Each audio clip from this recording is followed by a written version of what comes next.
আমি যখন ছোট ছিলাম তখন আমি একটা কার্ডবোর্ড দিয়ে একটা টেলিস্কোপও বানিয়েছিলাম আকাশটাকে আরেকটু কাছে করে দেখার জন্য। আপনি ডিপ স্কাই ক্যাটাগরিতে ফার্স্ট প্রাইজ পেয়েছেন। যে জায়গায় মানুষ থাকে না সেখানে লাইট জ্বালিয়ে লাভ কি?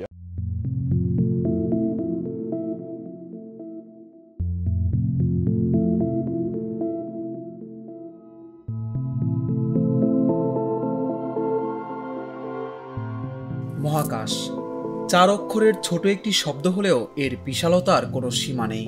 আর অনন্ত এই মহাকাশকে জানার প্রবল আগ্রহ মানুষের মাঝে ছিল সেই প্রাচীনকাল থেকেই। কিন্তু খালি চোখে মহাকাশ দেখা না গেলেও বিজ্ঞানের সুবাদে আমরা মহাকাশের ছবি কিংবা ভিডিও দেখে থাকি।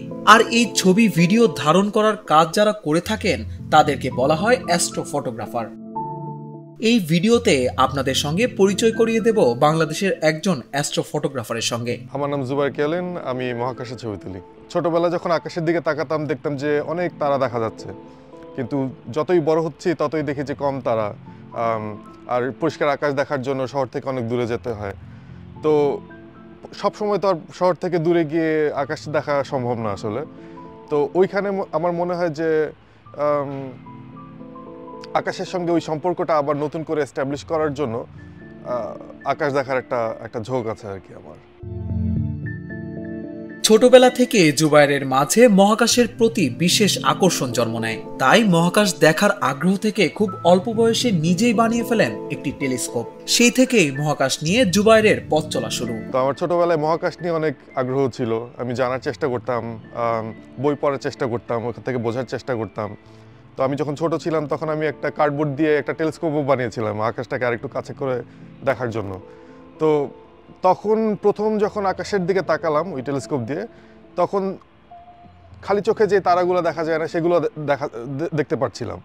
তো এইটা দেখে তো আমি খুবই আগ্রহ আমার অনেক বেড়ে গেল। তো আমি ভাবলাম যে বড় যখন হবো তখন একটা ভালো টেলিস্কোপ কিনবো বা একটা বানাবো।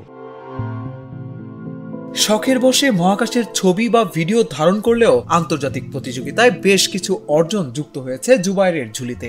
চিলের একটা রিমোট অবজারভেটরি ইউজ করে আমি টেরেন্চুলা নেবুলার একটা ছবি তুলি। তো ওই ছবিটা আমার খুবই পছন্দের, কিন্তু খুবই শর্ট এক্সপোজার, কিন্তু 1 ঘন্টার এক্সপোজার। কিন্তু ওইখানকার আকাশ এত পরিষ্কার যে 1 ঘন্টাতেই অনেক ডিটেল চলে আসছে, অনেক ডিটেল বের হয়ে আসছে। তো আমি এটা প্রসেস করি, তারপর হঠাৎ করে ইনস্টাগ্রাম গুতাচ্ছি, তখন দেখছি যে কে যেন রিকমেন্ড করলো যে এরকম একটা ডার্ক স্কাই ইন্টারন্যাশনাল নামের একটা অর্গানাইজেশন, ওরা একটা কম্পিটিশন লঞ্চ করেছে, তো তোমরা সবাই পার্টিসিপেট করো। লাইক ওকে, ঠিক আছে, তাহলে এই ছবিটা পাঠাই। তো আমি আবার রিপ্রসেস করে ছবিটা পাঠালাম। তারপর মাসখানেক পরে ওরা আমাকে রিচ আউট করলো, বললো যে আপনি ডিপ স্কাই ক্যাটাগরিতে ফার্স্ট প্রাইজ পেয়েছেন। এই যুগের অ্যাস্ট্রো ফটোগ্রাফার হলেও পুরনো অ্যাস্ট্রোনমাররাই জুবায়েরকে অনুপ্রেরণা জুগিয়েছে। শুধু তাই নয়, তাদের কাজের ধরনকেও অনুসরণ করেন জুবায়ের। আমার অ্যাস্ট্রোনমির সবচেয়ে বড় ইন্সপিরেশন হলো পুরনো অ্যাস্ট্রোনমাররা, যারা গ্যালিলিও, তারপর কেপলার, মেসিয়ের, চার্লস মেসিয়ের। তো ওরা আমাকে অনেক ইন্সপায়ার করে, কারণ হচ্ছে যে ফার্স্ট অফ অল ওরা নিজেদের টেলিস্কোপ নিজে বানায়, নিজেদের গিয়ার নিজেরা বানায়, নিজেই অবজার্ভ করে, সেই জিনিস থেকে সেই অবজারভেশন থেকে তারা একটা ডেটা বা কনক্লুশন বের করে নিয়ে আসার চেষ্টা করে। তো আমার অ্যাস্ট্রোনমির যেই আমি যেভাবে অ্যাস্ট্রোনমি করি ওটা অনেকটা ওইরকম।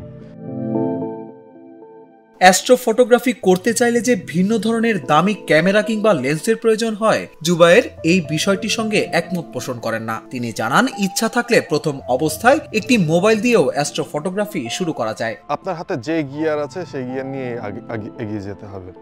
আমরা অনেক সময় চিন্তা করি যে আমি মহাকাশ নিয়ে খুবই ইন্টারেস্টেড, আমি অ্যাস্ট্রো ফটোগ্রাফি করতে চাই, আমার একটা টেলিস্কোপ কিনতে হবে, মাউন্ট কিনতে হবে, এই কিনতে হবে, সেই কিনতে হবে। আসলে এমন কিছু না, আমাদের সবার কাছে একটা মোবাইল আছে।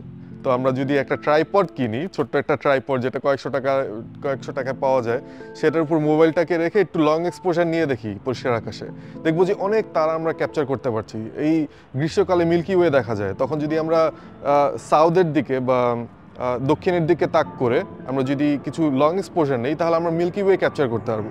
তো ওইখান থেকে জার্নি শুরু হতে পারে। কিন্তু পরিষ্কার আকাশ অ্যাস্ট্রোফটোগ্রাফি করার জন্য অত্যন্ত গুরুত্বপূর্ণ, কিন্তু ঢাকার আকাশ তেমন পরিষ্কার নয়। বিষয়টি নিয়ে দুঃখ প্রকাশ করেন এই অ্যাস্ট্রোফটোগ্রাফার। দেখি যে ছাদের মধ্যে মানুষ প্রচুর লাইট জ্বালিয়ে বসে থাকে, তো এই লাইটটা কোনো কাজে লাগে না, ছাদে মানুষ থাকে না, তো যে জায়গায় মানুষ থাকে না সেখানে লাইট জ্বালিয়ে লাভ কি? আমরা এনার্জি নষ্ট করছি, আমরা লাইট পলিউট করছি এবং আকাশের যে গ্লো, স্কাই গ্লো, এটাকে বাড়িয়ে দিচ্ছি। এটার কারণে আমরা তারাগুলো দেখতে পাচ্ছি না।